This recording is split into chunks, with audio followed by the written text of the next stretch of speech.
If you replace every piece of something, is it still the same thing? The story of the Ship of Theseus begins as a simple tale about a vessel kept in honor of an ancient hero. As the wooden ship ages, its planks begin to rot. One by one, the damaged pieces are replaced, the sails are mended, the oars are renewed. Over time, every original part is swapped for a new one. From mast to keel, not a single piece remains from the beginning. And yet, the ship still carries the name Theseus.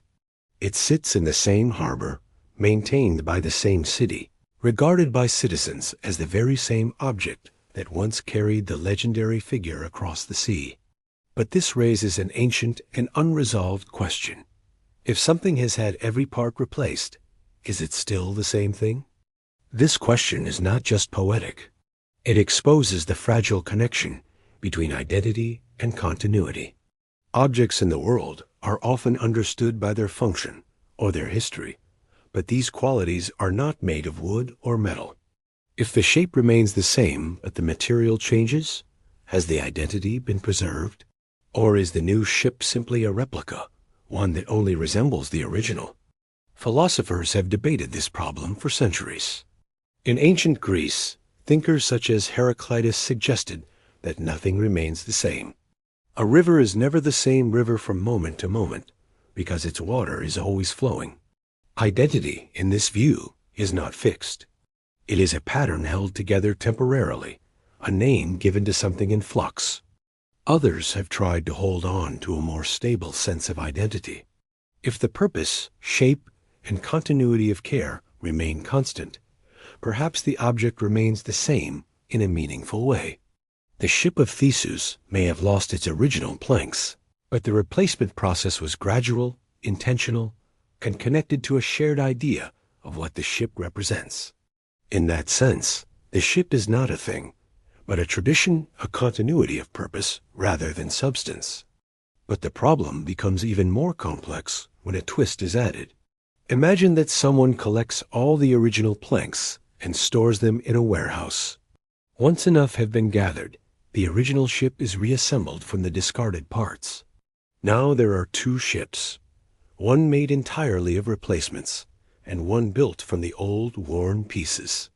Which one, if either, is the real Ship of Theseus? The paradox becomes harder to resolve.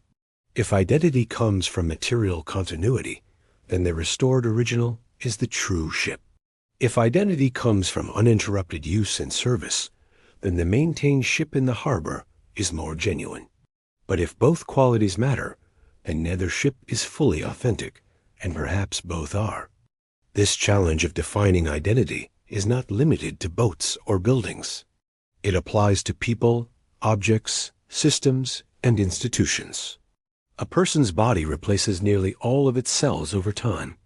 Bones renew themselves, memories shift, habits form and fade. And yet, identity is still assumed to persist across decades. In law, this paradox appears when companies dissolve, rebrand, or merge. If a business changes leadership, location, and structure, but keeps the same name, is it still the same entity? If a person undergoes radical changes in belief or behavior, is the self that remains still the same self? The Ship of Theseus exposes a quiet instability that underlies everyday assumptions. It reveals how identity is often taken for granted, built on invisible threads of memory, perception, and agreement. The object in the harbor looks like the same ship, so it is treated as the same ship. But whether it actually is depends on criteria that shift depending on context. Some argue that identity is a narrative. It is the story told about a thing, and as long as the story remains coherent, the identity stays intact. This idea allows for gradual change without requiring perfect material continuity. The self is not a structure made of fixed pieces, but a flow of events stitched together by memory and meaning. Still, this solution does not resolve every aspect of the paradox. It simply shifts the question. Instead of asking which ship is real, the question becomes, whose story of the ship matters? Is identity a matter of perception, or does it exist independently of opinion? Philosophers continue to return to the Ship of Theseus, not because it offers answers, but because it uncovers the difficulty of defining what something truly is. When stripped of external signs, identity becomes slippery. It raises questions that have no final resolution, only more layers of thought. Subsection 2. To explore the paradox further, it helps to examine how it applies across various domains of modern life. Consider the case of digital technology. A file on a computer can be copied perfectly, down to the last byte, and yet the original file is still treated as distinct. The data is the same, but the instance, the place and time where it exists, changes how it is regarded. If every version of a file is identical, what makes the original unique? In the realm of artificial intelligence and robotics, the Ship of Theseus becomes even more pressing. If a robot is built with modular parts, and each component is eventually replaced, its sensors, processors, frame, does it remain the same machine? If its software is copied into a new shell, has its identity moved, or is it simply a clone? These questions echo the same underlying tension. Is identity located in the physical parts, in the continuous operation, or in some abstract pattern of behavior and memory? In each case, the answer depends on which features are considered essential and which are regarded as incidental. Even in biology, the paradox appears in subtle ways. Human bodies regenerate, cells die and are replaced, neurons adapt and form new pathways. Over time, the physical makeup of a person changes almost entirely, yet personal identity is preserved. The person remains recognizable, not because of static matter, but because of patterns of continuity, memories, relationships, roles. Medical procedures also bring the paradox to life. Organ transplants replace vital parts of a body. Artificial limbs extend function. In some rare cases, faces are reconstructed. The resulting person still carries their name, history, and legal status. Identity persists through transformation, not in spite of it. Language itself may be a kind of Ship of Theseus. Words shift meaning over centuries. Grammar evolves. New expressions enter common use, while others fade. Yet the language retains its name. English in the present is not the same as English 500 years ago, but it is treated as a continuous system.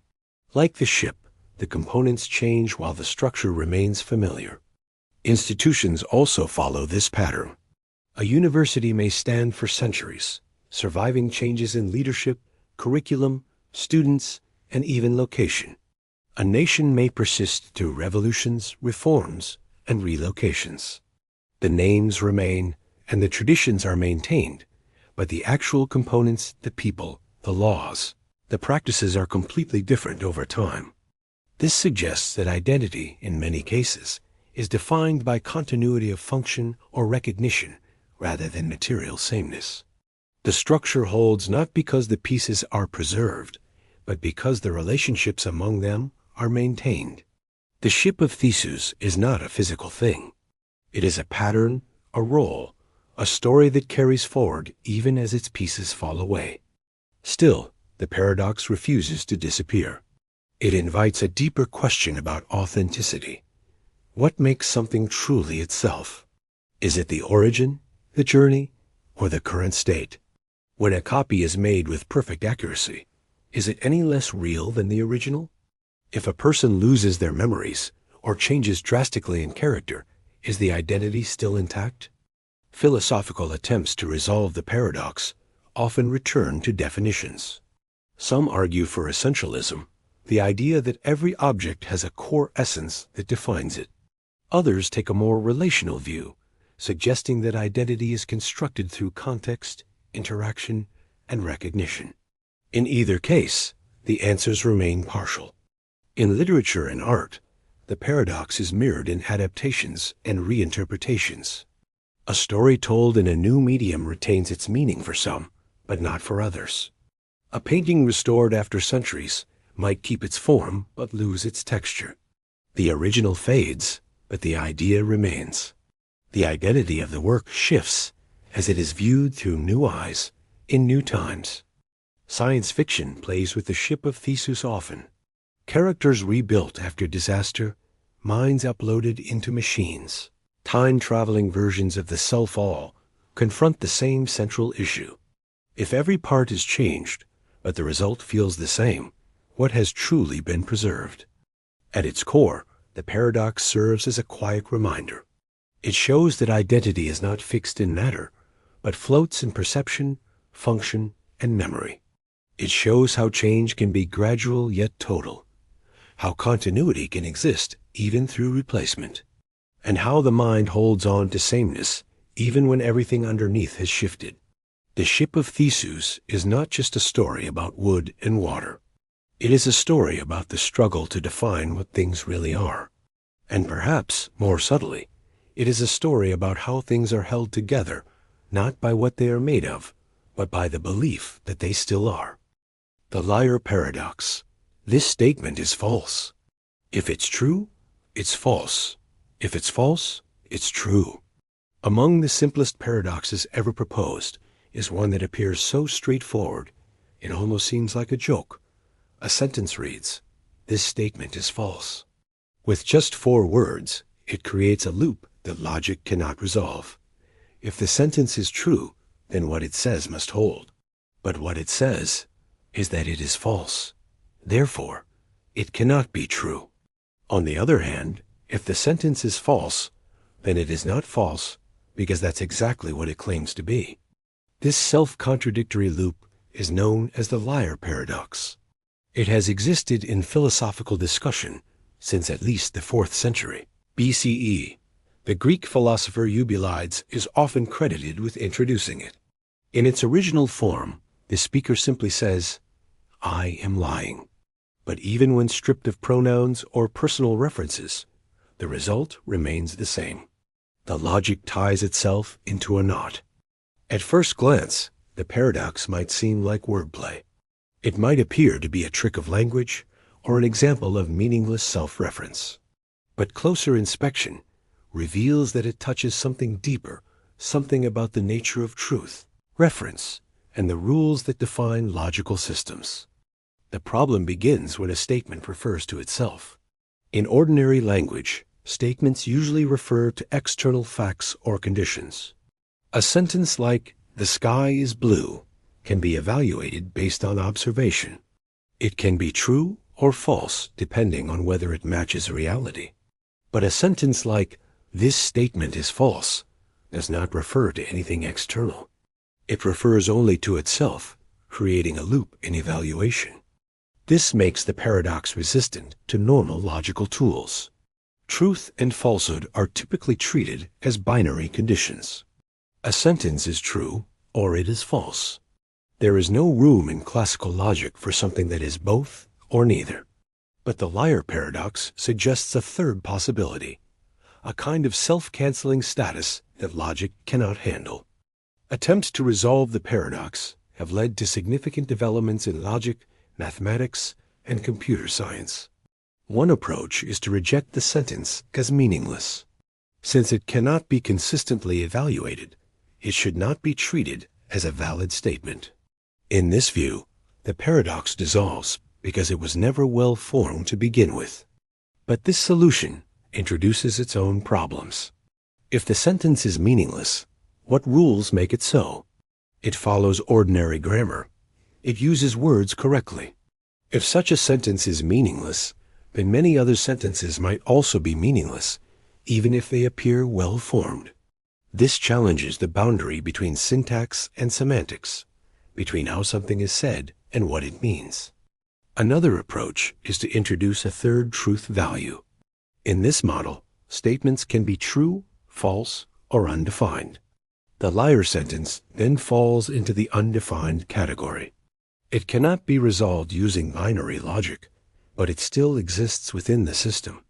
This approach has been explored in various non-classical logics, including paraconsistent logic and relevance logic. These systems allow contradictions to exist without collapsing the entire framework. Yet another approach is to restrict self-reference. Some logical systems are designed to prevent statements from referring to themselves. In these systems, every statement must refer to a lower level of language or content. This hierarchical model avoids paradox by forbidding the kind of circularity that the liar sentence relies on.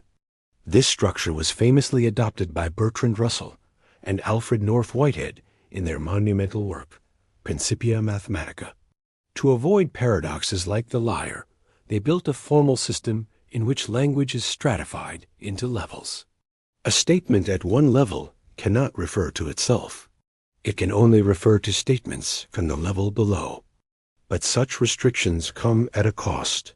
Natural language is full of self-reference. People speak about their own sentences. Books contain chapters that explain the structure of the book itself. Software contains code that modifies its own behavior. Restricting self-reference may make logic safer, but it also makes it less expressive. The liar paradox lives at the boundary of these tensions. It is simple enough to be stated in a single sentence, but complex enough to challenge the foundations of logic and truth. It reveals that certain ideas, when turned back on themselves, cannot be resolved using ordinary tools. The liar paradox did not remain a philosophical curiosity.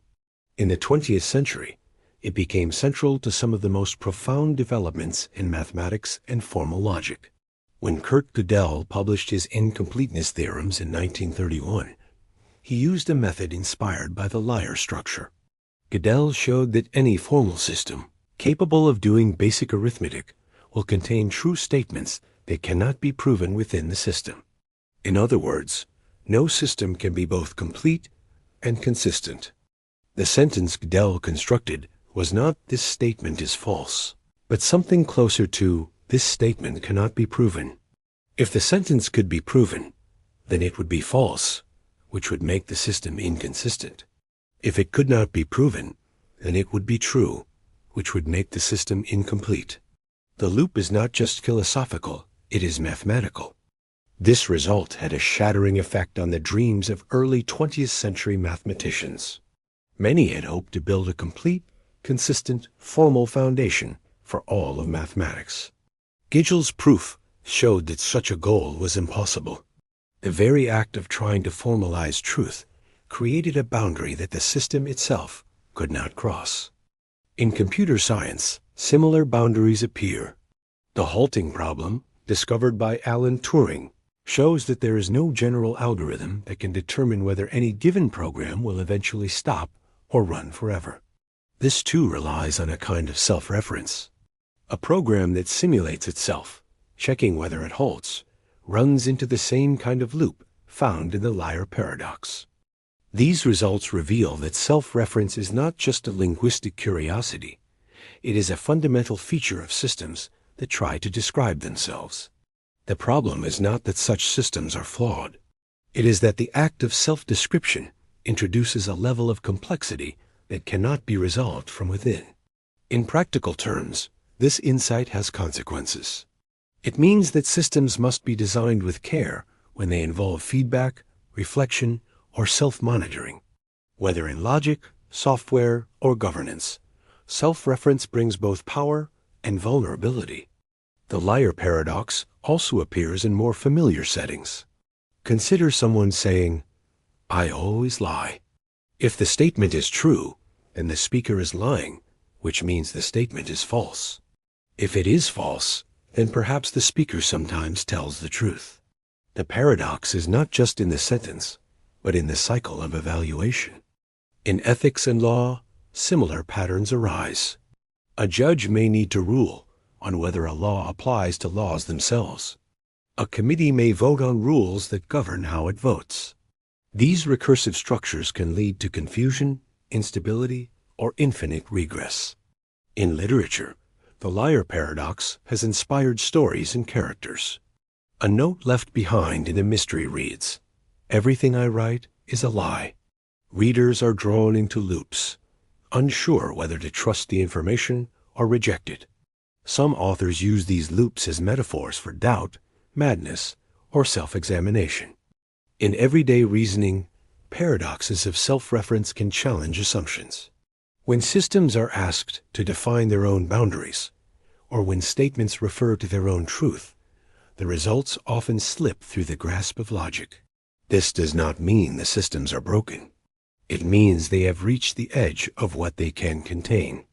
The enduring power of the liar paradox comes from its simplicity. With just a few words, it reveals how fragile the structure of truth can be. It shows that even well-formed language can turn inward in ways that escape resolution. It challenges the idea that truth is always available to reason, always decidable with enough care. There is no final solution to the liar paradox. Attempts to resolve it create new frameworks, each with trade-offs. Some restrict language, some add complexity, some accept contradiction. None eliminate the core tension. What remains is a quiet reminder. Truth is not always neat. Systems cannot always contain themselves. And sometimes, the simplest sentence can ask the hardest question. The grandfather paradox. What happens if you travel back in time and prevent your own existence? Time travel has long fascinated both scientists and storytellers. The idea of stepping backward into the past or forward into the future stirs deep questions about change, consequence, and control. Among the many puzzles that time travel raises, one stands out for its simplicity and its power to destabilize logic itself. This is known as the grandfather paradox. The paradox is usually framed in a personal, almost mythic way. A traveler journeys back in time to a point before their own birth. While there, the traveler encounters their grandfather and, for some reason, prevents him from meeting the traveler's grandmother. The result is clear. The traveler is never born. And yet, if the traveler is never born, then there is no one to go back and interfere in the first place. This contradiction lies at the heart of the paradox. The logic collapses into a loop. The traveler exists only because the grandfather met the grandmother. But the traveler stops this from happening. If the interference succeeds, the traveler erases their own existence. If the traveler is erased, the interference cannot happen. Each version cancels the other, and the timeline becomes tangled. This basic structure has been explored in many forms. Instead of a grandfather, the interference might involve an ancestor, a parent, or even the traveler's younger self. The result is the same, a closed cycle of cause and effect that feeds back on itself. Something in the past is altered in a way that prevents the present, and the present is necessary to alter the past. In formal logic, this structure creates what is known as an inconsistency. A system in which both a statement and its contradiction are true cannot remain coherent. The grandfather paradox demonstrates how time travel to the past, if unrestricted, leads to logical contradictions that collapse the framework of cause and effect. This paradox becomes more troubling when viewed through the lens of physics. In Einstein's theory of general relativity, space and time form a single, continuous structure known as spacetime. Under certain solutions to the equations of general relativity, close time-like curves, paths through spacetime that loop back to their starting point, are theoretically possible. These curves would allow a particle or person to revisit an earlier point in time. Though speculative, the mathematics does not forbid them entirely. But if such loops are possible, the grandfather paradox raises the question of how the universe maintains consistency. How can a timeline accommodate events that prevent their own cause? What rules or mechanisms would stop paradoxes from arising? Several proposed answers attempt to address this. One idea is that time travel is simply not possible, at least not into the past. If backward travel creates contradictions, then nature may prevent it from occurring at all.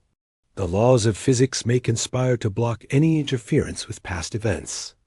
Another approach is known as the consistency principle. This view holds that events are self-consistent. A traveler may go back in time, but anything they do will already be part of the past. They cannot change what has happened because their actions are already embedded in history. In this model, Time is like a completed puzzle. The traveler's presence in the past fits into the picture without altering the overall structure. This idea is sometimes illustrated with the image of a closed loop. The traveler's actions in the past might influence events, but only in ways that lead back to the traveler's own time. Every cause leads to an effect, and every effect leads to a cause, forming a loop with no contradictions. Stories that follow this logic often present time as fixed and unchangeable. Attempts to alter the past only bring about the present that already exists. The traveler may try to stop a catastrophe or change a key moment, but each effort only brings the event closer to happening. The loop is not broken. It is fulfilled, yet not everyone accepts this solution. Critics argue that it reduces freedom and makes time travel pointless. If no change is possible, then visiting the past is like watching a film. The events cannot be altered. They can only be observed. This limitation has led to other proposals. Some suggest that any change to the past creates a new branch of reality. The original timeline continues on its path, but a new one diverges from the moment of interference. This is known as the multiverse or branching model. In this view, the traveler does not erase their own existence. Instead, they create a new version of history where their grandfather never met their grandmother. The traveler still exists because they came from a different branch. The paradox is avoided because cause and effect operate independently in each timeline. This model opens up vast possibilities. Every decision, every change, every intervention creates a new version of reality. The traveler can act freely without collapsing logic because the consequences unfold in a separate world. But this solution introduces its own mysteries, especially regarding identity, continuity, and the nature of choice. The grandfather paradox, even in its simplest form, continues to challenge assumptions about time, causality, and what it means for something to happen. Whether viewed through philosophy, science fiction, or theoretical physics, the puzzle remains active, unresolved, and deeply unsettling. Efforts to make sense of the grandfather paradox often reveal more about the nature of cause and effect than about time travel itself.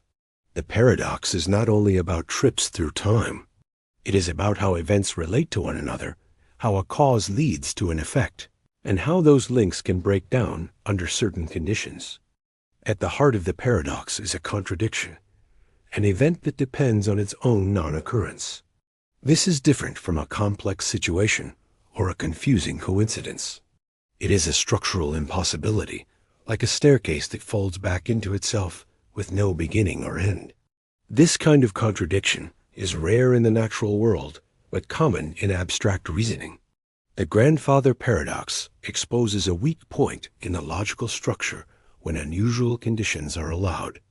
In narrative terms, the paradox has served as a device for exploring questions of responsibility, destiny, and change. Stories involving time travel often turn on moments where the past is altered, and the results ripple forward unpredictably.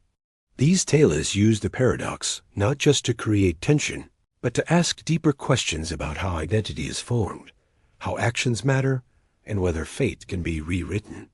In literature, characters who travel through time often confront versions of themselves or their ancestors. They face dilemmas about whether to intervene, knowing that any change might erase their own path.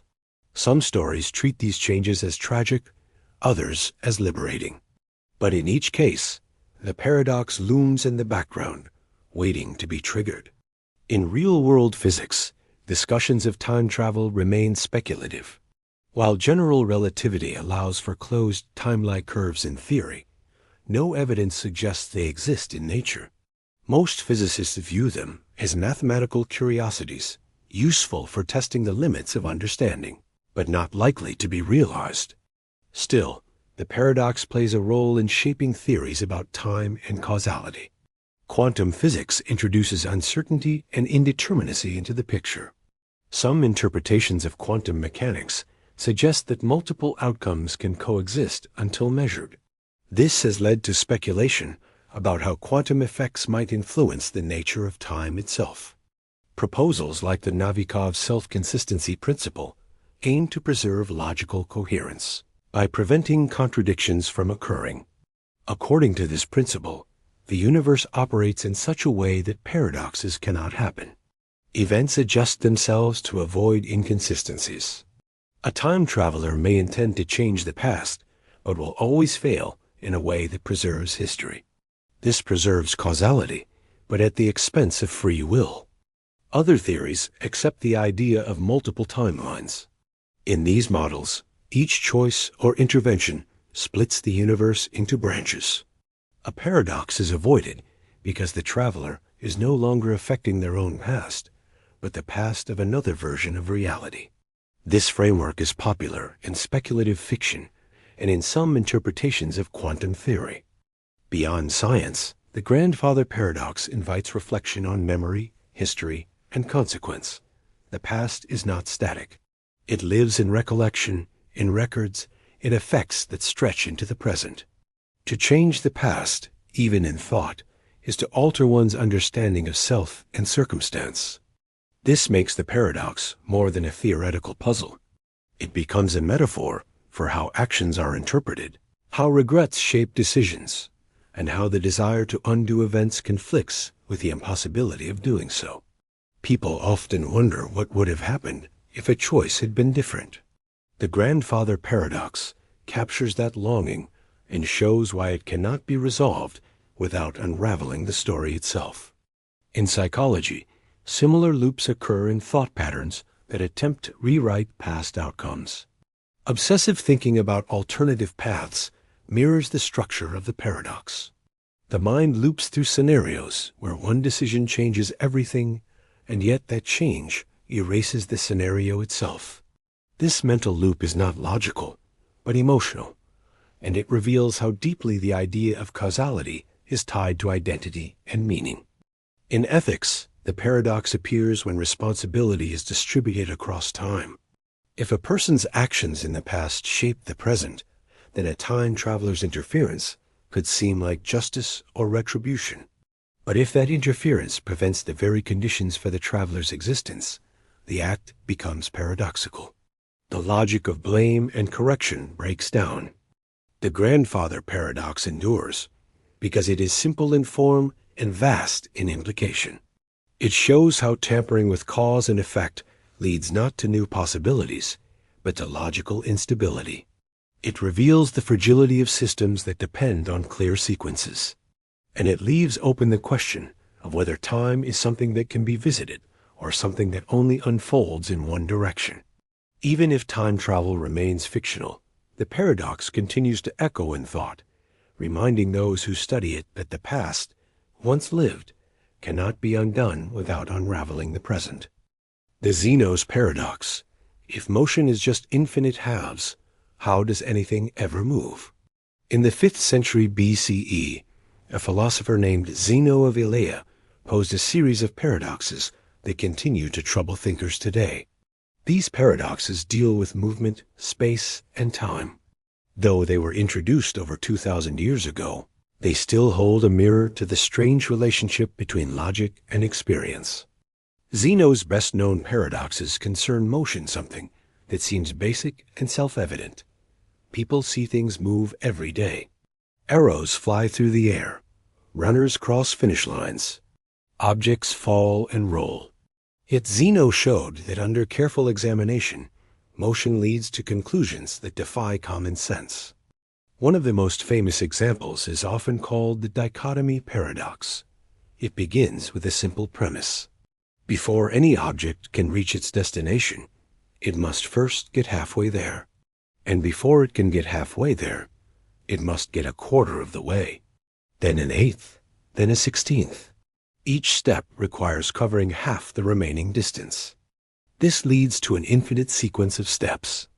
No matter how small the remaining gap, there is always another halfway point to cross. If motion requires completing an infinite number of steps, and if no object can complete an infinite number of actions in finite time, then movement itself becomes impossible. The arrow can never reach the target. The walker can never arrive. And yet, arrows do strike targets. Walkers do reach their destinations. Zeno's paradox creates a conflict between logical reasoning and everyday experience. Both seem correct, but they cannot both be true in the same way. Another of Zeno's paradoxes is known as Achilles and the Tortoise. In this scenario, the swift-footed Achilles gives a slow-moving tortoise a head start in a race. Once the race begins, Achilles runs faster than the tortoise and begins to close the distance. But by the time Achilles reaches the point where the tortoise started, the tortoise has moved forward a little. When Achilles reaches that new point, the tortoise has again moved ahead. Each time Achilles reaches where the tortoise was, the tortoise has advanced. This continues infinitely. At every moment, Achilles is behind. Though the gap becomes smaller and smaller, there is always some distance remaining. If taken literally, this reasoning suggests that Achilles can never catch up, even though intuition and reality say otherwise. Zeno did not present these paradoxes to claim that motion is an illusion. His goal was to defend the ideas of his mentor, Parmenides, who believed that all change and motion were impossible and that the world was unchanging and eternal. Zeno's paradoxes were designed to show that if motion were real, it would lead to contradictions. The strength of these arguments lies in their simplicity. They begin with assumptions that seem harmless. Space can be divided. Time can be measured. Distance is continuous. Yet when these assumptions are followed to their logical end, they lead to impossible results. What Zeno revealed is that human intuition does not always align with logical reasoning. Something can seem obviously true in experience, but appear logically impossible when analyzed. This disconnection between perception and principle makes Zeno's paradoxes enduring. Mathematicians and philosophers have tried for centuries to resolve the tension. One early response was to deny that infinite divisions create an infinite task. While there are infinitely many steps, each step becomes shorter. The total distance still adds up to a finite length. Similarly, the time needed for each step becomes shorter, so the entire process can be completed in a finite amount of time. This approach relies on the idea of convergence. Even though the steps are infinite in number, their total sum is finite. This idea became formalized with the development of calculus in the 17th century. Using tools created by Isaac Newton and Gottfried Wilhelm Leibniz, mathematicians showed how infinite processes could produce finite results.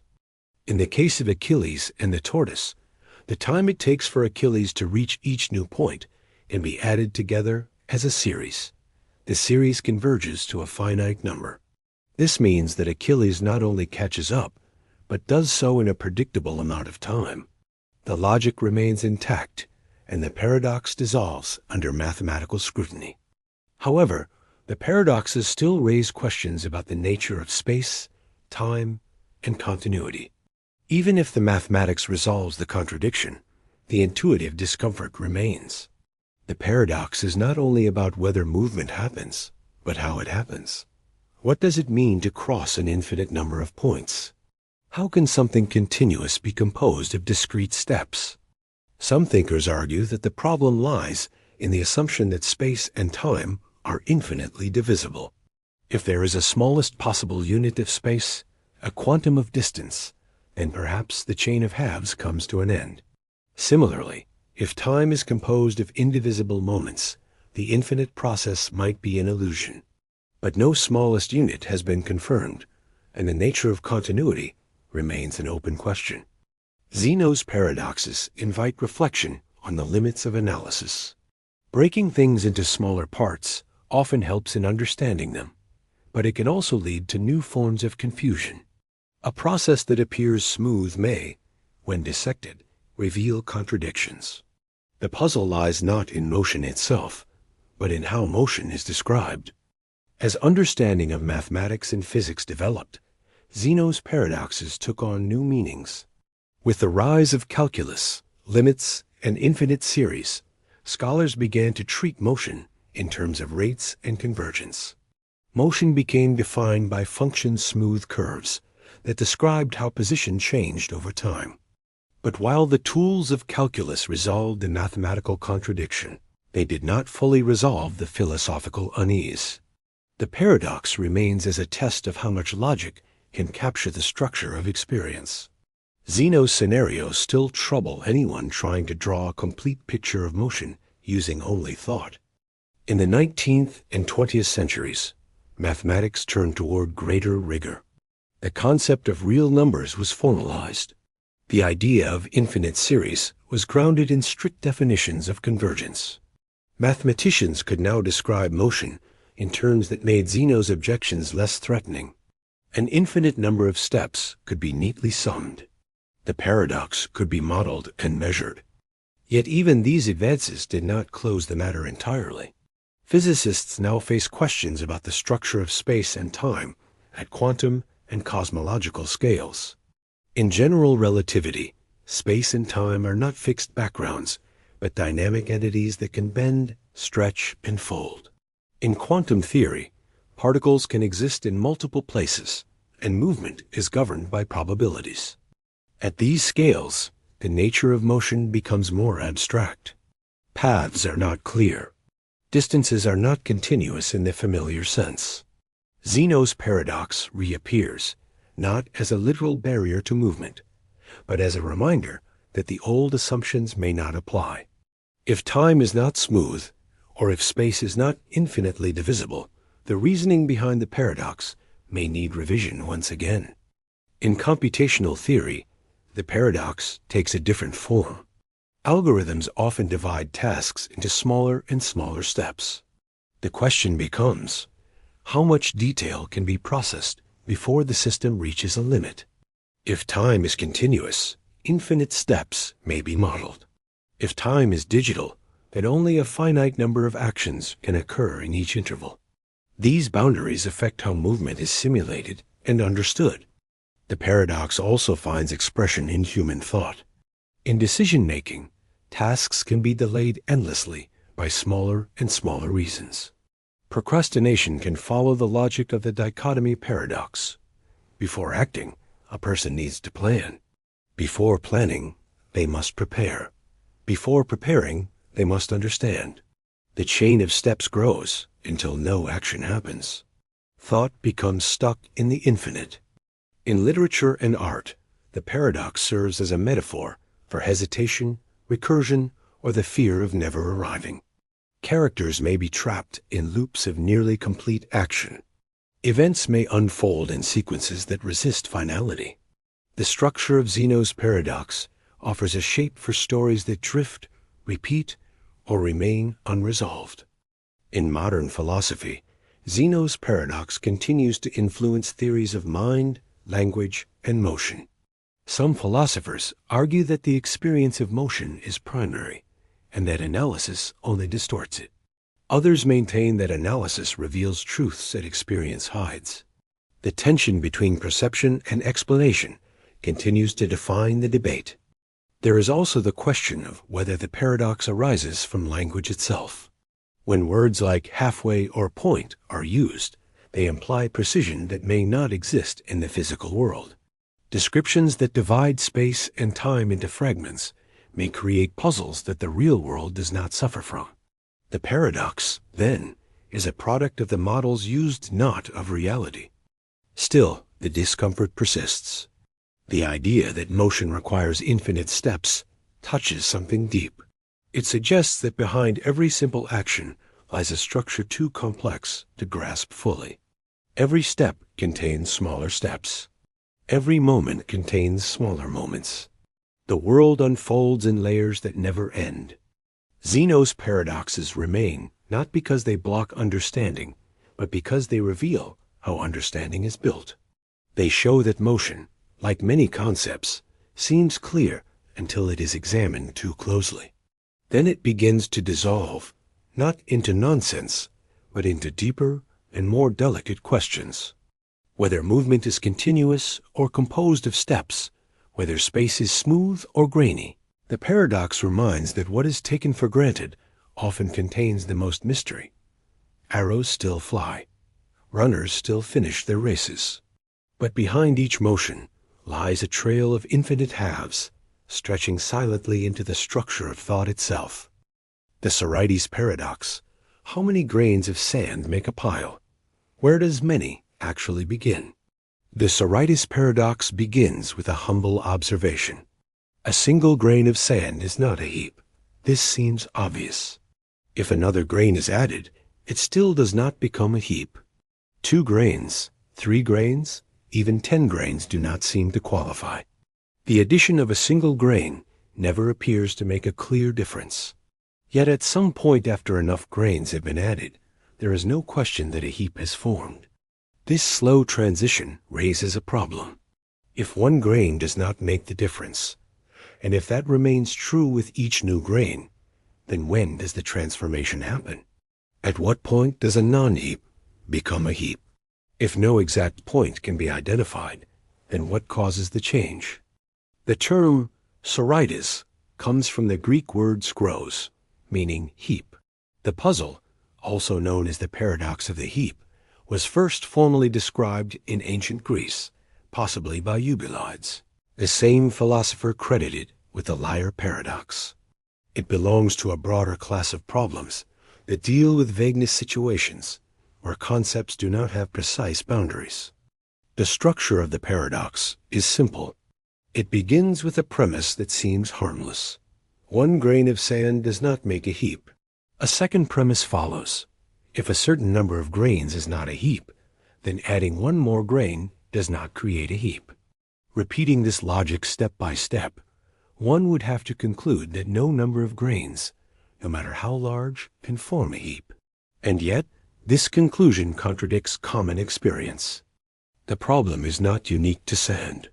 It appears in many everyday situations. At what point does a person become bald? Losing 1 hair does not seem to matter, nor does losing a second. But eventually, the difference is undeniable. At what stage does a person transition from young to old? From tall to short? From poor to rich? In each case, the boundaries are fuzzy.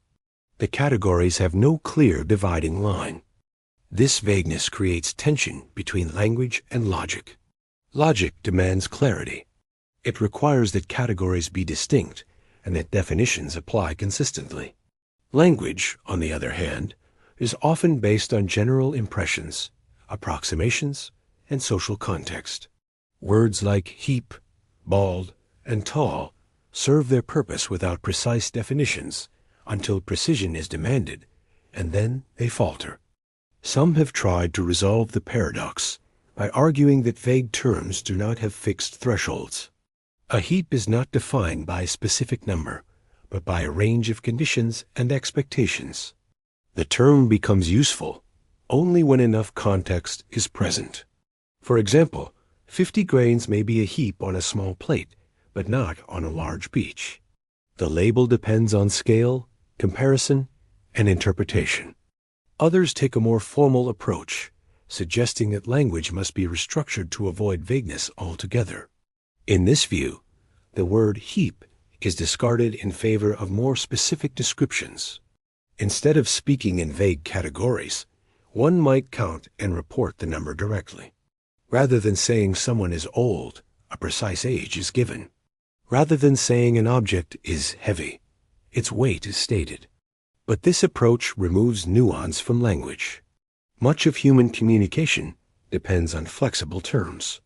People use words to express feeling, impression, and estimation, not just measurement. Removing all vague language would strip conversation of color, subtlety, and ease. It would replace shared understanding with strict formality. Some philosophers have proposed fuzzy logic as a solution. In fuzzy logic, truth values are not binary. A statement is not simply true or false, but has a degree of truth. For instance, saying that 30 grains make a heap might be 60% true. Saying that 100 grains make a heap might be 98% true. This model allows for gradual transitions without requiring sharp boundaries. Fuzzy logic is used in some areas of computer science and engineering. It helps systems make decisions when input data is unclear or incomplete. But whether it solves the philosophical problem of the Sorites paradox is less certain.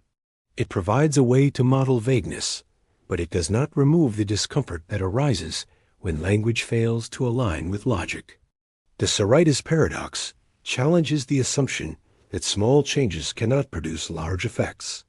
It shows that the boundaries people draw are often social, not natural.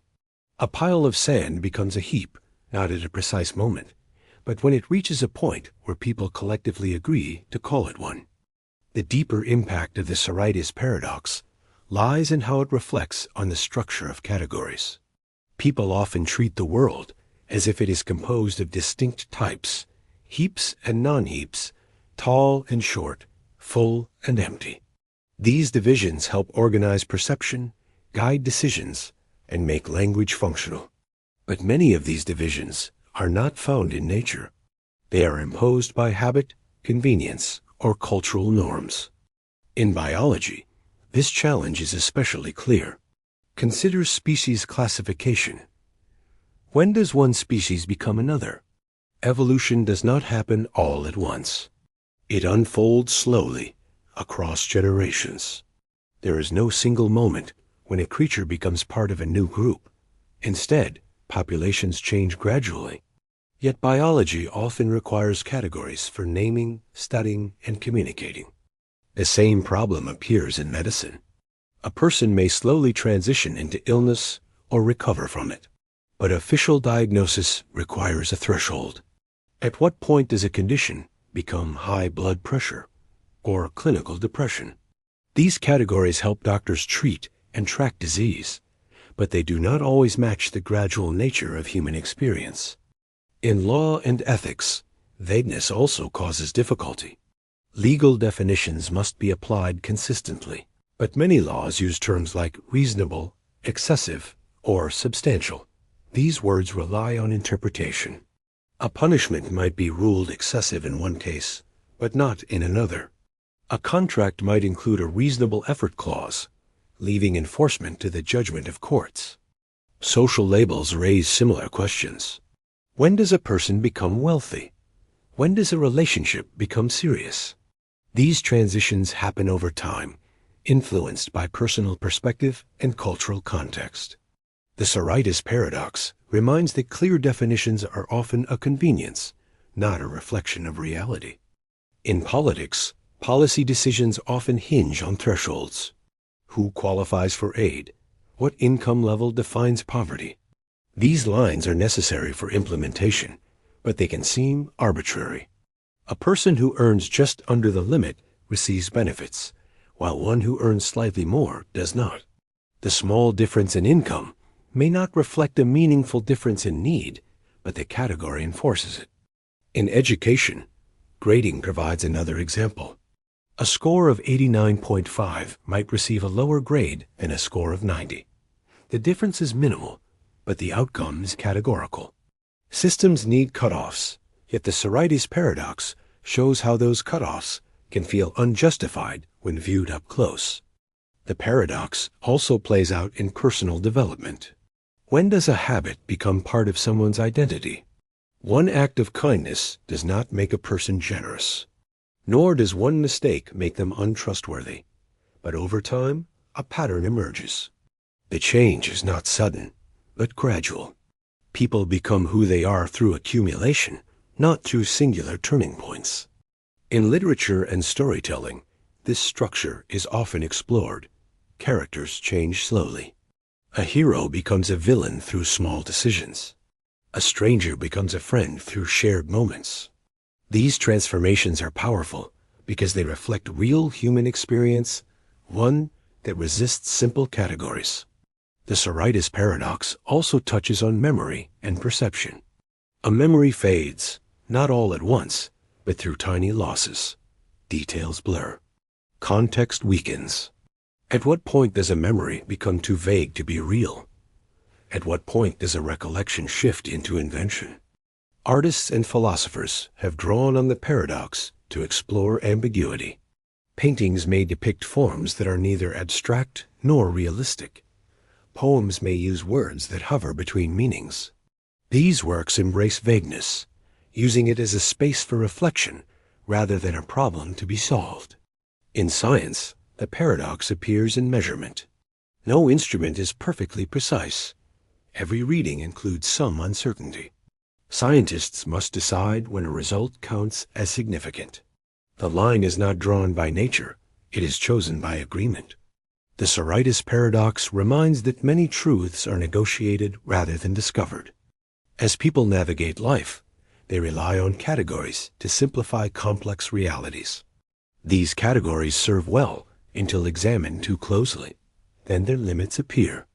The Sorites paradox invites a gentler way of thinking. It suggests that change is not always visible at the moment it happens, that identity, meaning, and classification are often gradual rather than sudden. This awareness can foster patience, especially with things that change slowly. Habits, relationships, and beliefs do not transform overnight. They shift in small steps, often unnoticed until viewed from a distance. The paradox does not ask for exact answers. It asks for humility about the answers already accepted. Whether speaking of grains of sand, moments of growth, or shifts in belief, the Sorites paradox reminds that boundaries are not always real. They are useful, they are needed, but they are also soft, silent, and shaped by where people choose to draw them. The Omnipotence Paradox. Can an all-powerful being create a rock so heavy it can't lift it? The Omnipotence Paradox begins with a question that appears simple. If a being is truly all-powerful, can it create a task so difficult that even it cannot complete it? The classic version asks whether such a being could create a rock so heavy that it cannot lift it. If the being cannot create the rock, then its power is limited. If it can create the rock but cannot lift it, then its power is also limited. Either way, the idea of complete, unlimited power seems to collapse under its own weight. This paradox has been debated for centuries in theology, philosophy, and logic. At its heart, it is not just about rocks or lifting. It is about the meaning of power itself, and whether the concept of being all-powerful can even be defined in a coherent way. If power means the ability to do absolutely anything, does that include the ability to do things that are logically impossible? Or should omnipotence be limited to actions that are possible within the framework of logic? One way to approach the problem is to recognize that the paradox relies on a self-contradictory challenge. Creating a rock so heavy that an all-powerful being cannot lift it is a contradiction in terms. It combines two conditions that cannot exist together: unlimited strength and an immovable object. The paradox suggests that power can defeat itself, which is not necessarily a flaw in the being, but in the language used to describe it. Philosophers like Thomas Aquinas argued that omnipotence does not mean the ability to do the logically impossible.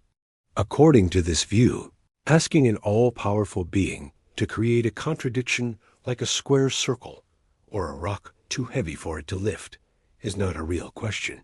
It is asking for nonsense, something that cannot exist in any form.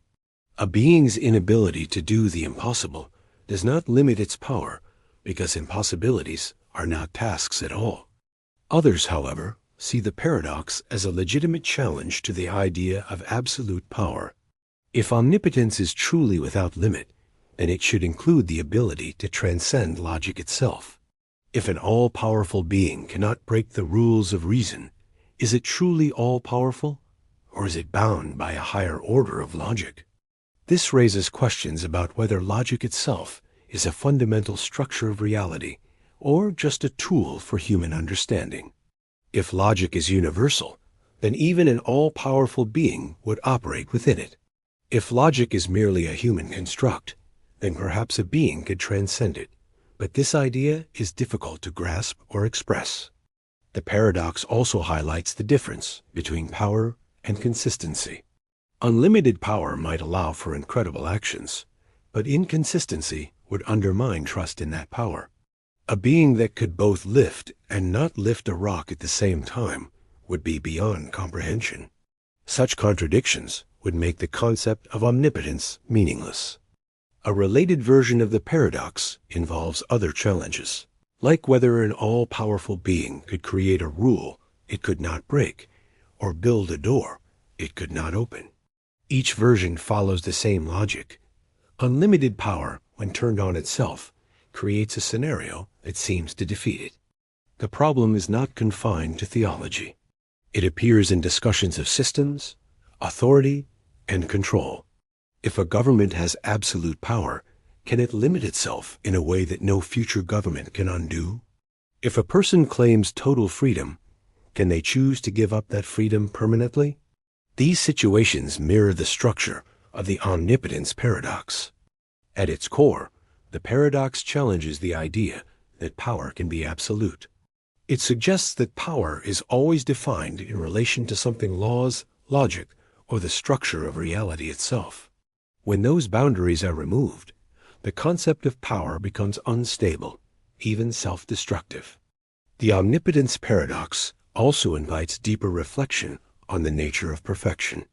In many religious and philosophical traditions, an all-powerful being is also described as perfectly wise, perfectly good, and perfectly consistent.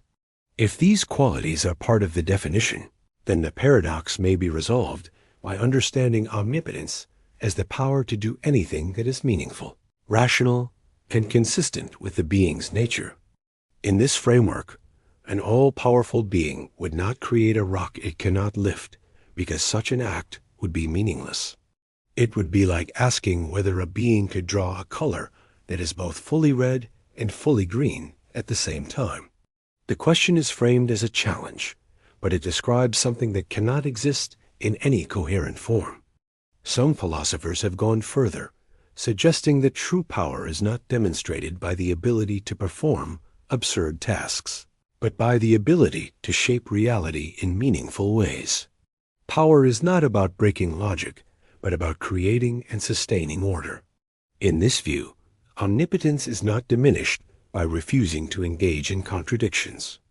Modern discussions often connect the omnipotence paradox to questions of free will. If an all-powerful being creates a world with free creatures, can it still control every action they take?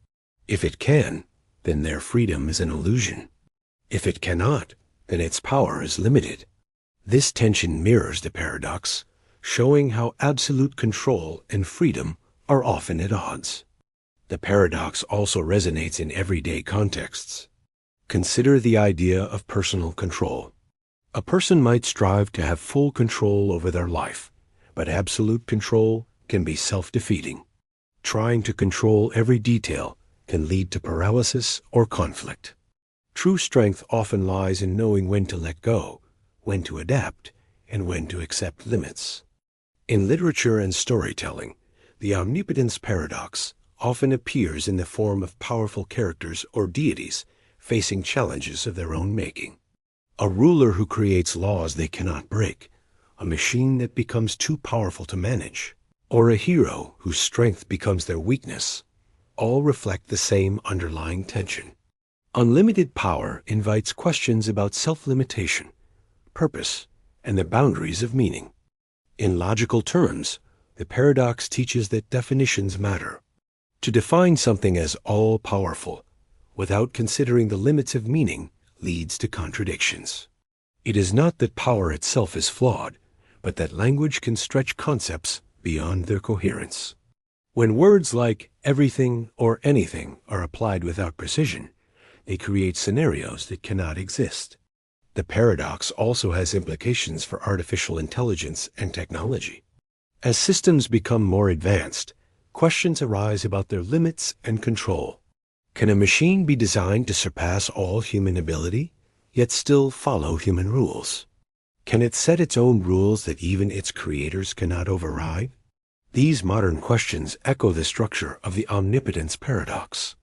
Some thinkers resolve the paradox by redefining omnipotence as maximal power rather than absolute power. In this view, an all-powerful being can do anything that is logically possible. The inability to create a self-defeating scenario is not a weakness, but a sign of consistency. The being's power is supreme within the bounds of reason. Others embrace the mystery. They argue that ultimate power, by definition, transcends human logic. If logic is part of creation, then the creator is not bound by it. This perspective is often found in mystical traditions, where paradox itself is seen as a path to deeper understanding. The paradox does not need solving because it points to the limits of human thought. The Omnipotence Paradox endures because it invites both logical analysis and philosophical wonder. It is not just about rocks or lifting.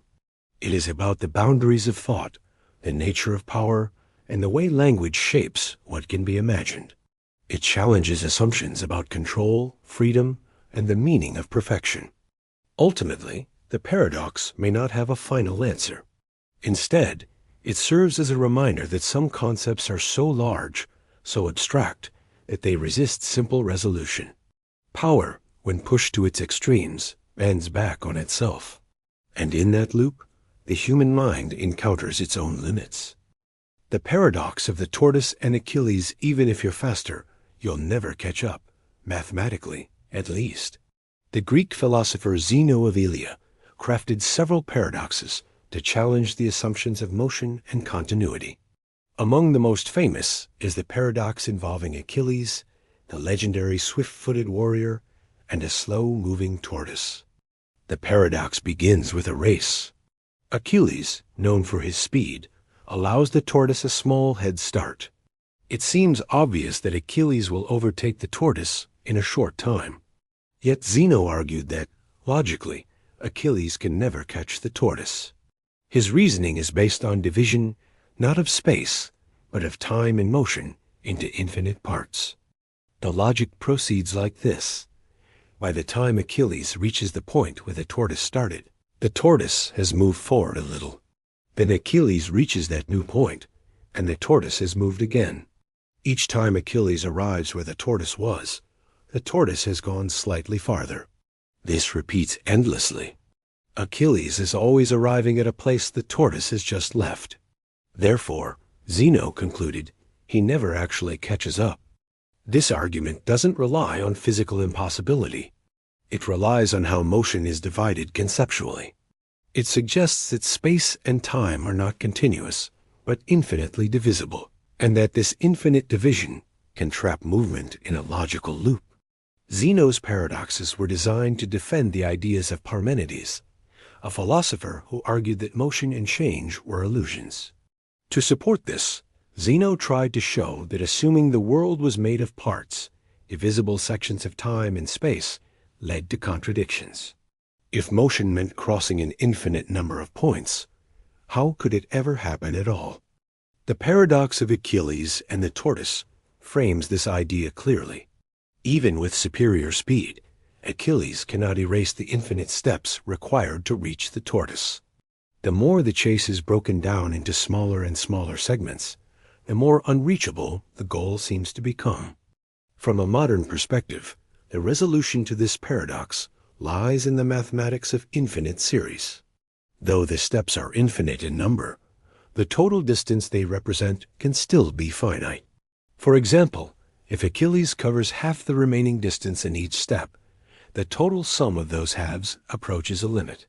The series 1/2 plus 1/4 plus 1/8 plus 1/16 converges to 1. That is, even though there are infinitely many steps, they take only a finite amount of time and distance to complete. This mathematical insight was unavailable in Zeno's time. Calculus, the field of mathematics that formally explains this, would not appear until centuries later. Until then, paradoxes like this were unsettling because they showed how reason could challenge basic experience. Everyone knew Achilles would outrun a tortoise, yet the logic seemed to suggest otherwise. The paradox also raises questions about perception and reality. If logic and observation appear to contradict each other, which should be trusted?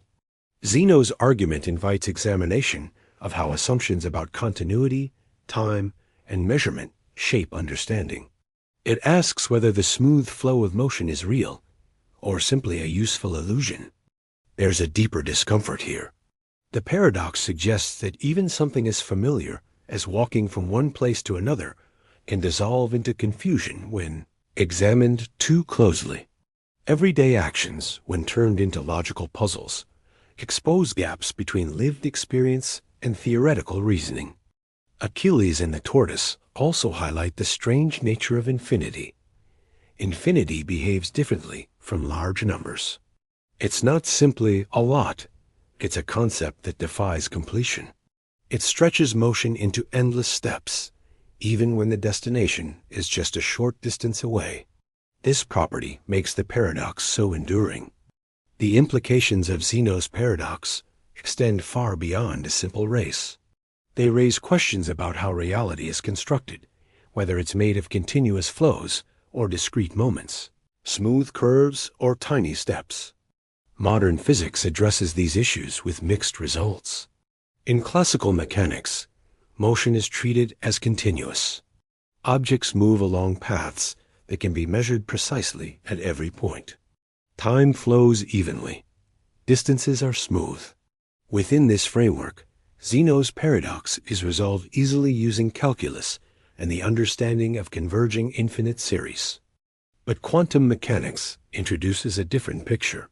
At the smallest scales, reality seems grainy. Energy, space, and even time may be quantized, made up of indivisible units. If this is true, then the infinite divisions required by Zeno's paradox might not exist in the physical world. Motion would occur in discrete jumps rather than endless flows. In this case, Achilles would overtake the tortoise because the universe doesn't allow infinite subdivision. Still, this doesn't fully erase the paradox. It persists as a thought experiment, challenging the structure of assumptions. It lives where mathematics, logic, and philosophy meet. It serves not as a literal claim about running, but as a way to test the boundaries of understanding. Zeno's paradox also finds echoes in computing. Digital systems work in discrete steps. They process data in sequences, not in smooth flows. When simulating motion, computers approximate it by breaking it into small intervals. If the steps are too large, the motion looks unnatural. If they're small enough, the illusion becomes seamless, yet it remains an illusion built from frames. In this way, the world simulated on screens resembles Zeno's construction. Movement is a result of many tiny changes, not a continuous sweep. The paradox reminds that even the most fluid-seeming things might be constructed from stillness, repeated at high speed. Philosophically, the paradox invites thought about how identity and persistence function over time. If one cannot define a precise moment when Achilles passes the tortoise, does that crossing ever happen? If all that can be identified are moments where Achilles is still behind, how can a transition occur? This connects to broader ideas in metaphysics. Change, continuity, and causality are central to how the world is understood. Zeno's paradox challenges each of them. It suggests that change might be impossible if it requires an infinite sequence of tasks. It questions whether continuity can exist in a universe with limits to measurement. And it asks whether causality can hold in scenarios where actions can't logically complete themselves. In practice, the paradox does not prevent motion. Races are still run. Tortoises are still overtaken. Yet the puzzle encourages deeper inquiry. It shows how assumptions about time and space, often taken for granted, are not immune to scrutiny. There is also something strangely comforting in this paradox. It reveals that motion, one of the most basic experiences, is not fully understood. It suggests that beneath the surface of familiar things lie strange possibilities. A simple race becomes a doorway to infinite steps, endless questions, and a reminder that the ordinary is more complex than it seems. The image of Achilles chasing the tortoise persists in art, literature, and philosophy. It appears in debates about artificial intelligence, where machines must complete complex tasks through step-by-step logic. It appears in psychology, where gradual progress can feel like running toward a goal that keeps shifting ahead. It appears in the rhythms of everyday life, where even small efforts add up, but never all at once. Zeno's paradox is not a mistake to be corrected, but a lens. It sharpens awareness of how the mind builds the world from parts. It shows that the limits of language and thought are not problems to eliminate, but realities to explore. Achilles may pass the tortoise, but the chase never truly ends. In every movement, in every plan, in every goal, there are infinite steps waiting to be understood. The unexpected hanging paradox.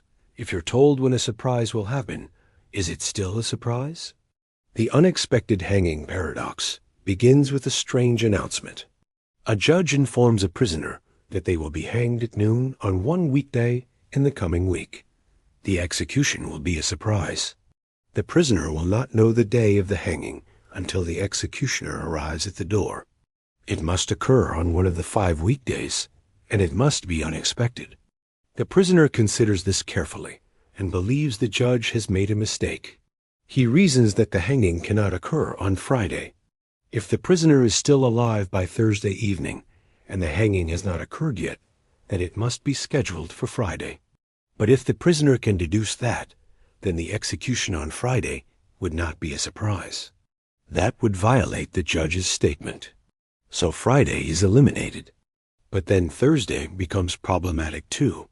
If the prisoner is still alive by Wednesday night and Friday is already ruled out, then the only remaining day is Thursday. The hanging must occur then, but again, if the prisoner can deduce that, it will not be a surprise. So Thursday is ruled out as well. This logic continues backward through the week. Wednesday is ruled out because if both Thursday and Friday are eliminated, then the hanging would have to occur Wednesday. That would not be a surprise. Then Tuesday falls, and finally Monday. The prisoner concludes the hanging cannot happen at all. The judge's condition, that it be unexpected, makes it logically impossible. The paradox seems to have dissolved the threat entirely. But the story continues. On Wednesday at noon, the executioner arrives. The prisoner is shocked. The hanging proceeds. It is indeed a surprise. The paradox lies in the contradiction between logic and reality. The prisoner's deduction seemed airtight. Each day was ruled out by reasoning that appeared valid. And yet, when the hanging occurred, it still achieved its purpose. It was unexpected. This puzzle has fascinated philosophers, logicians, and mathematicians for decades. It appears simple, but it contains layers of complexity. At its core is the question of what it means to expect something and how knowledge about future events interacts with time and logic. The paradox forces a reconsideration of prediction. The prisoner's argument relies on the idea that if something can be predicted, then it cannot count as a surprise. But this raises the question, what does it mean to know something in advance? Does the act of predicting prevent the event from being surprising, or does the failure of prediction create the space for surprise? Another complication lies in the use of language. The judge's announcement seems clear, but its conditions may contain contradictions. The promise of an unexpected event creates a logical loop. If the prisoner can deduce the hanging, it cannot occur. But if the prisoner cannot deduce it, then it can.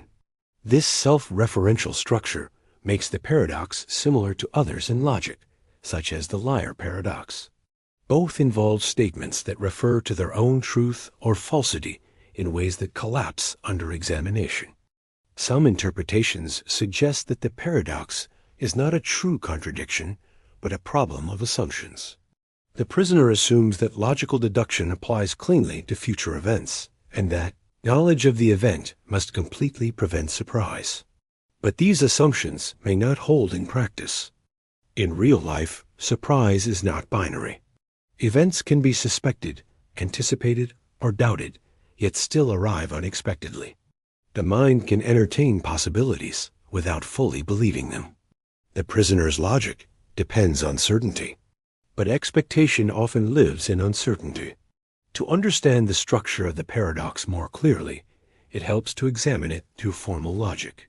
Some philosophers have attempted to translate the problem into mathematical logic, defining what it means for a statement to be expected or known in advance.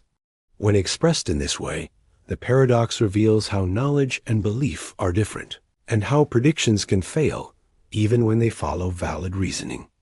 One of the most influential analyses of the paradox comes from epistemic logic, the study of knowledge and belief. In this field, knowledge is not just about what is true, but what is justified and believed by an agent.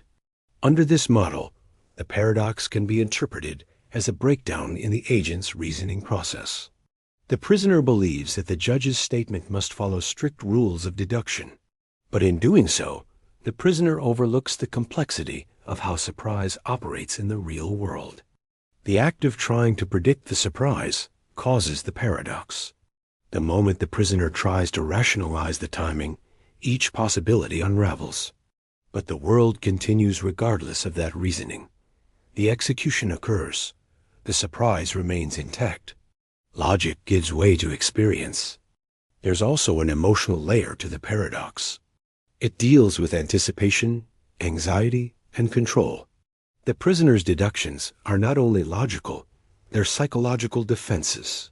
He is trying to remove the fear of the unknown by proving that the event cannot happen. It is a form of reassurance, built from logic. But the paradox reminds that not all threats can be dismantled by thought. Uncertainty persists. The mind may search for patterns, but the world resists perfect predictability. Surprise is not something that can always be reasoned away.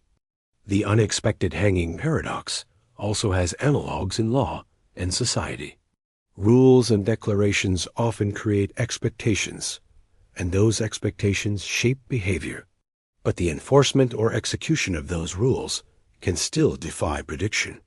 A system can operate under its own logic, separate from the expectations of those within it.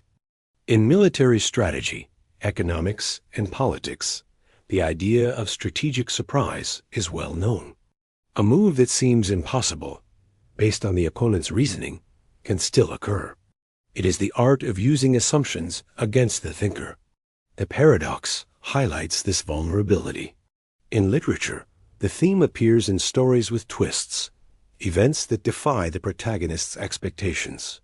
The reader is led through a maze of deduction, only to arrive at an outcome that was logical in hindsight, but impossible to predict fully. From a broader perspective, the paradox explores the limits of foresight. It shows that knowing the rules of a system does not guarantee mastery over its outcomes. The judge's announcement creates a rule that cannot be gamed. Any attempt to do so causes the logic to collapse. Some have compared the paradox to Gödel's incompleteness theorems, which show that within any sufficiently complex system, there are truths that cannot be proven within that system. The prisoner's reasoning might be internally consistent, but it cannot fully contain the implications of the judge's statement. There's something almost poetic about the paradox. It turns logic against itself, not to confuse, but to illuminate.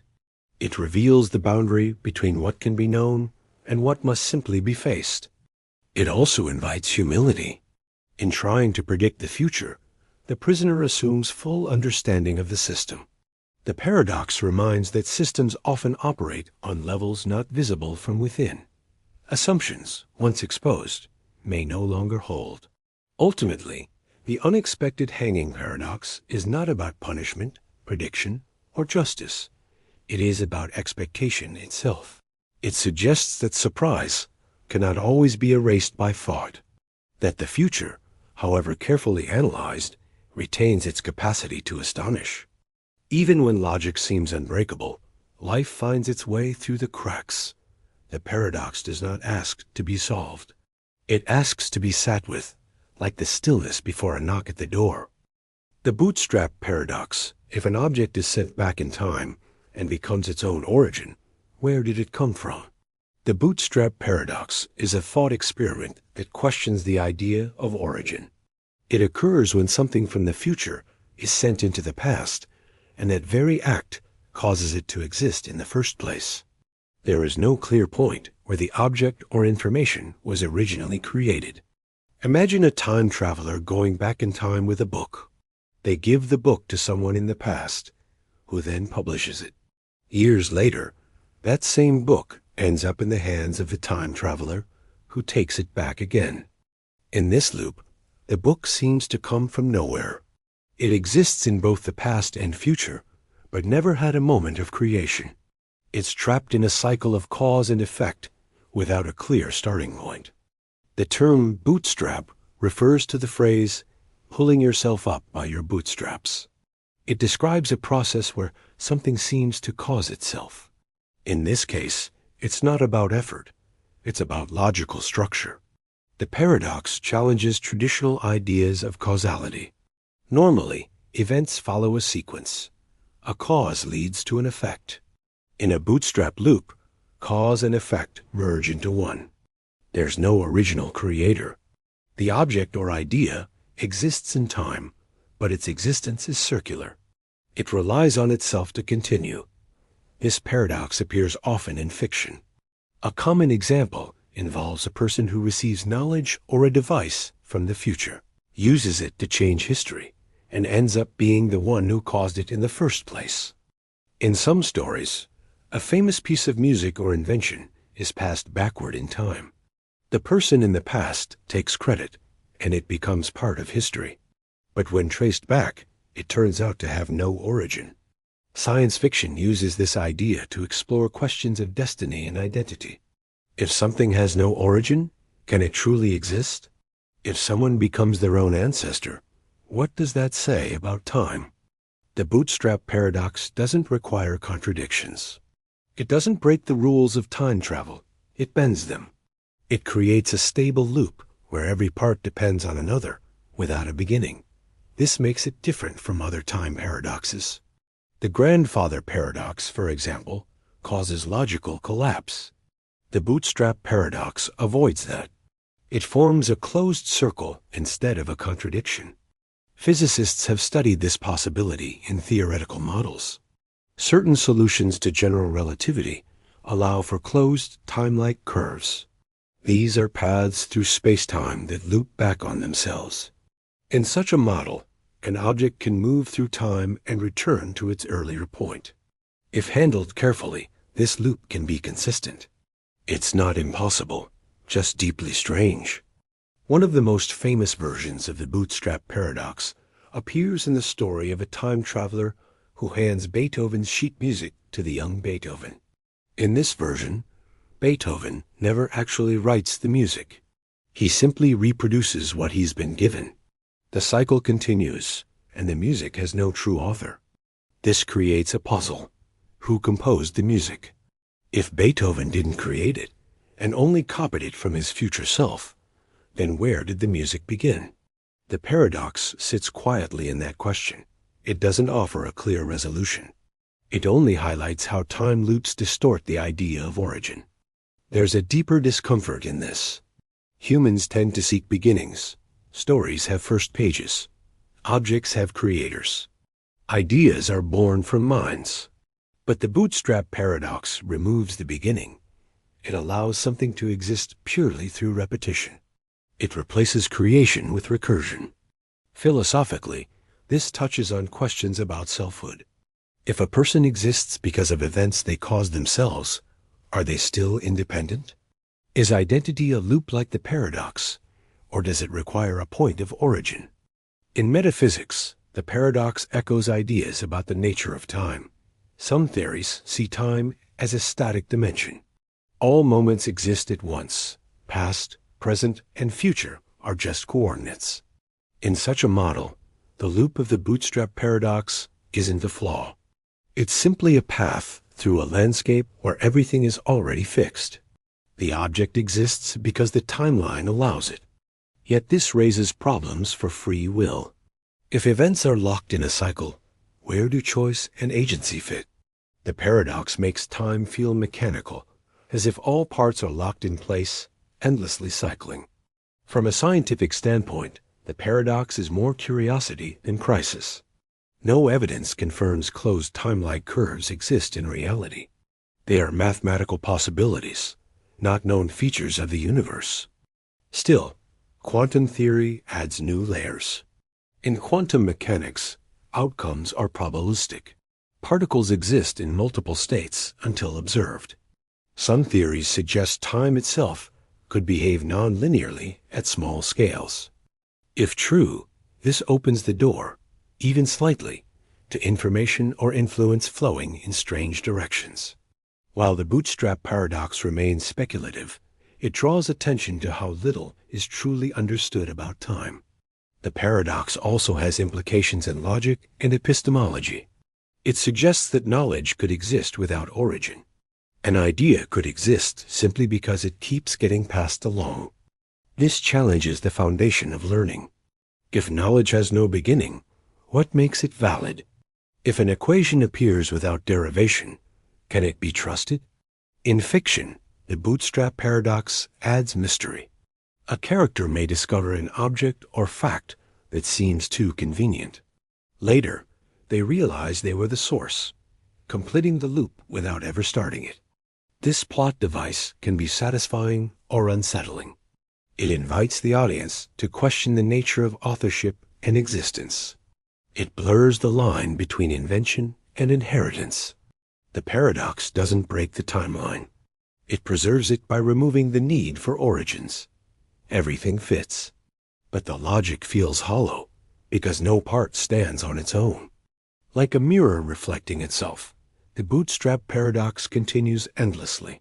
Each point reflects another. Each cause becomes an effect. The loop sustains itself, quietly, logically, and without beginning. The paradox of free will in a deterministic universe. If everything is determined by prior causes, what exactly are you choosing? The paradox of free will in a deterministic universe raises a question that touches both science and philosophy. If every event is caused by something before it, then where is the space for genuine choice? If the brain follows the laws of physics like everything else, then isn't every decision just the result of those physical processes? Determinism is the idea that the future unfolds in a fixed way, based on the past. According to classical physics, the position and motion of every particle could, in theory, be predicted if all conditions were known. This view treats the universe as a giant machine, one where everything happens because of what came before. The wind blows because of pressure systems. A tree falls because the ground erodes. A person speaks because neurons fire in a certain pattern. If human decisions are also part of that machine, then they are outcomes of previous events. That includes genetics, environment, past experiences, and brain chemistry.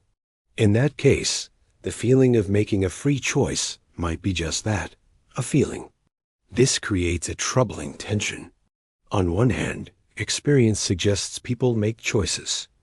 They weigh options, hesitate, and decide. On the other hand, determinism implies that all of that was inevitable. Neuroscience has added complexity to the debate.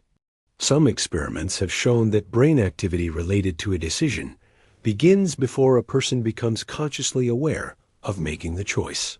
These findings don't disprove free will, but they do suggest that what feels like a decision may occur after the brain has already started acting. Awareness may come late in the process. Philosophers have long wrestled with this idea. If free will doesn't exist, then concepts like moral responsibility become fragile. If a person's actions are fully determined, can they be blamed or praised? This has practical consequences in law, ethics, and society. Many systems assume individuals are capable of making choices. If that foundation is questioned, much else becomes unstable. Some responses to the paradox come from compatibilism. This is the view that determinism and free will can both be true. It argues that freedom doesn't mean randomness. It means acting in accordance with one's own reasons and desires. In this view, a choice can be determined and still be free, as long as it reflects the individual's internal motivations rather than external coercion. The person may be shaped by causes, but still expresses something personal. This redefinition softens the paradox. It shifts the focus from whether choices are uncaused to whether they are meaningfully one's own. It accepts that people are part of the causal chain, not outside of it. Still, this raises questions. If desires and values are also shaped by past events, then is the self really choosing? Or is the self simply repeating the pattern laid down by biology and history? To understand this paradox more deeply, it helps to separate the layers of the question. At one level, there's the scientific question: do the laws of nature leave any room for freedom? At another level, there's the psychological question: why does the mind feel like it's making choices, even if it might not be? Some theories in quantum mechanics propose that not everything is determined. At the smallest scales, particles behave in unpredictable ways. Outcomes are based on probabilities rather than strict rules. Some have hoped this randomness could save free will. If not everything is predetermined, then perhaps the brain can tap into this uncertainty and allow for genuine choice. But randomness is not the same as freedom. An action caused by a random quantum event is not any more free than one caused by a chemical reaction.